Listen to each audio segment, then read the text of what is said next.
جبکہ شیخ رشید نے کہا ہے کہ ڈیل ہوئی ہے اور نہ ہی ڈھیل۔ عدالت نے دونوں پارٹیز کی عزت کو بحال رکھا ہے۔ کہتے ہیں کہ عمران خان کی جان بھی عزت اور آبرو کے ساتھ چھوٹ گئی ہے۔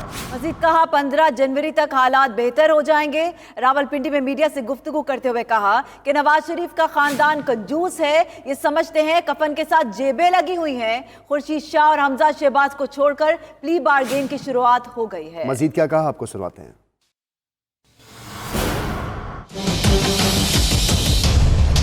نہ ڈیل ہوئی ہے نہ ڈھیل ہوئی ہے۔ کورٹ نے دونوں پارٹیوں کی عزت کو بحال رکھا ہے۔ کورٹ نے ان کا حلفیہ بیان بھی لیا ہے، اور شہباز شریف اور نواز شریف جو کہتے تھے میں کبھی درخواست نہیں دوں گا، انہوں نے حلفیہ بیان پر دستخط بھی کیے ہیں کہ علاج کے بعد 4 ہفتوں میں آ جائیں گے اگر وہ صحت مند ہوئے۔ عمران خان کی حکومت جس کا ایجنڈا یہ ہے کہ کسی چور کو نہیں چھوڑیں گے، اس کی بھی جان میں سمجھتا ہوں عزت اور آبرو کے ساتھ چھٹ گئی ہے۔ فضل الرحمان صاحب نے بھی اپنی پوری کوشش کر لی ہے اور کھایا پیا کچھ نہیں، گلاس توڑا 12 آنے میں۔ وہ جیسے آئے ویسے چلے گئے، بہت اچھا کیا۔